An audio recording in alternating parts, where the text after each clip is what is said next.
So ready for an alignment, you want to check the tire pressures on each wheel, make sure they're set to specifications with manufacturer.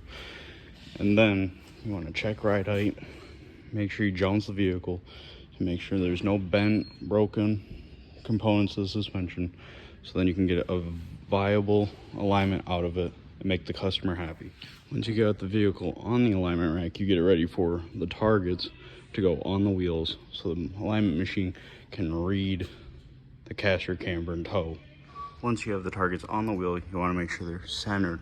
All 4 targets are centered in the center of the wheel so that the computer lasers can read the actual targets. So once you get the win align up, you hit begin alignment. It'll bring you to a screen with the vehicle options. You can either select which vehicle it is, or you can take the scanner and come over to, when you open the door, this barcode on the inside. Scan it, and it'll bring up the vehicle without even doing anything. As you see, it is a 3 Series E92, and it's without active front steering.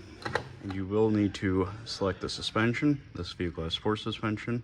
It's an 18-inch wheel. This vehicle does not come with active cruise control, so you do not click that on.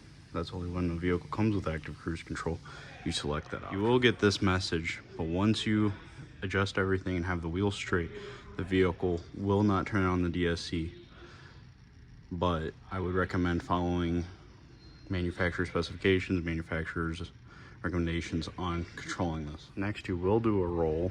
You will have to roll the vehicle back and then roll it forward till it gets into the green and sees all targets are perfect. I forgot to mention, these targets are important. You need to make sure they are in line with the wheel. So when you do toe, all you have to do is pull these, then you can move the wheel and it won't mess up the adjustment. Once you set the vehicle, the roll, a lot of the time it won't have the ride height, so that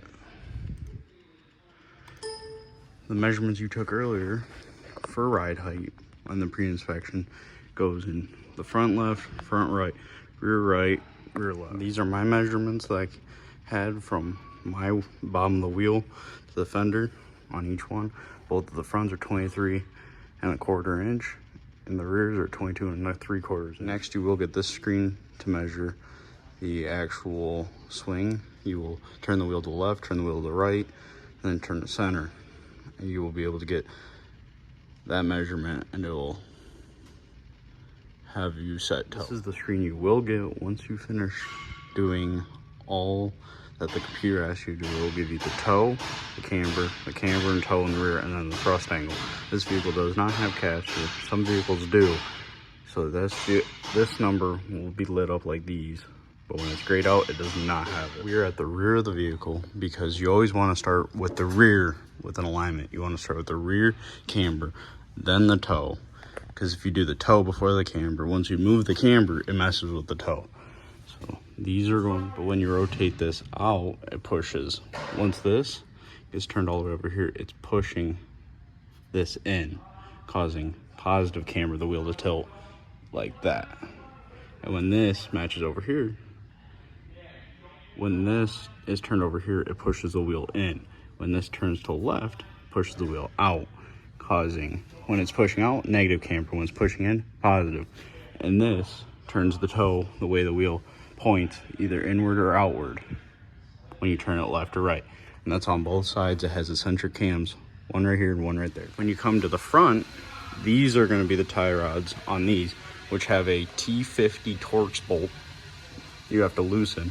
Then you can spin this to either extend this out or pull it in, causing positive toe or negative toe. And it's on the same side, or on the other side, it's the same kind of way.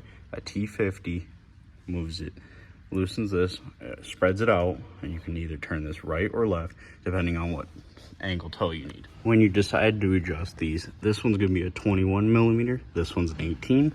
On the other side, it's an 18 with 18 up there, and these don't actually have the nuts, so these are actually a single one. So as you turn it, it doesn't actually loosen, tighten, so you can turn that one and it'll stay. But when it comes to doing alignment, you need to remember it's rear camber, rear toe, and then it's caster camber toe in the front that needs to be adjusted, because if you do toe before camber, right when you start moving camber, it's going to throw toe completely off, and then you're going to have to come back and do it anyways. So you need to follow those steps and those rules. Is start at the rear, move forward. With this, the only numbers I had that were bad was my toe. My toe was off in the front. So now I'm gonna be doing the left wheel, trying to get that negative 0.22 degrees in between 0.07 degrees and 0.14 degrees. So when you come to it, you want to grab you want to check, it's a 13 mil for the inner. It should be a 20 millimeter to hold it. I was actually wrong. It is a 21 will hold the outer tie rod in place while you're moving. So now you take your T50. Some of these may be C, some of them might be hard to loosen, but once you get it undone, you just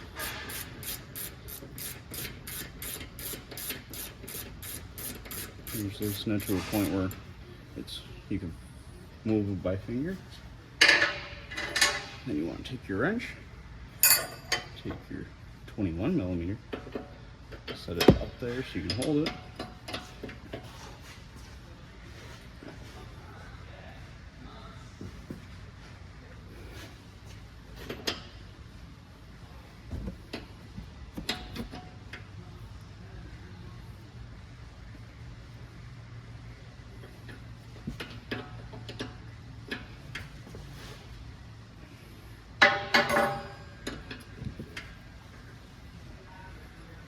Some of these you are going to want to hold that outer tie rod, but since I am trying to do it and it's a little bit more difficult, as some of these will have plastic and some of these will be seized.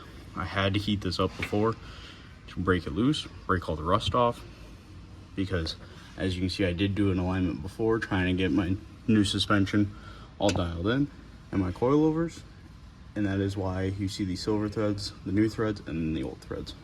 And then as we move this tie rod, I am moving it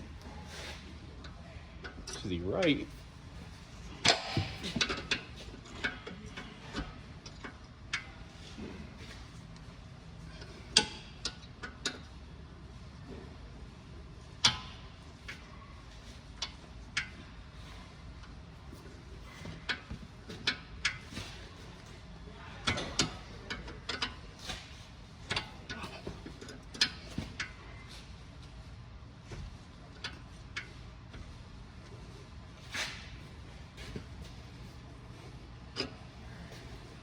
As you see, it's getting closer.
Then once you get that green, you can stop with that and you can tighten that T50 to where it will hold that measurement while you drive. Now I am adjusting the right side, so I'm going to have to loosen that T50, then turn this to however that measurement needs, because right now this measurement is at 0.44 degrees. I need it to be between 0.14 and 0.07 degrees. Now I broke the T50 loose. I can begin adjusting. As you can see, I move it left. It brings down.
And then once that's in the green, you tighten that T50 and you make sure to torque both sides, the T50, to what the manufacturer recommends in the torque specifications. Sorry for the air compressor, we are using tools.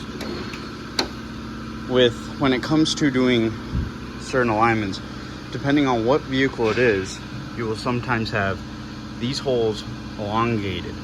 BMW sees these as camber adjustments on stock suspension. You can move it in to pull the wheel negative, push it out to make it more positive, depending on what kind of alignment you need to do. But I have aftermarket coilovers causing these to be the new camber adjustment. So you loosen those 4 Allen bolts, then you can move it as needed. Once you have finished the alignment, ignore that number, sorry, a lot of them will be green, and that means that this vehicle is ready for the customer to come pick it up. Once you are done with the vehicle, make sure the machine's off. Make sure you print the alignment so you can give it to the customer, and you can pull the vehicle off, pull it out into the parking lot and park it, and then let the customer know that it's ready, and they can take it and they can enjoy it. Sometimes you will get customers that come back and say the wheel is a little off like that, or barely off, and they'll complain and tell you to fix it. But that is when you just pull the vehicle back up and adjust it how it needs to be.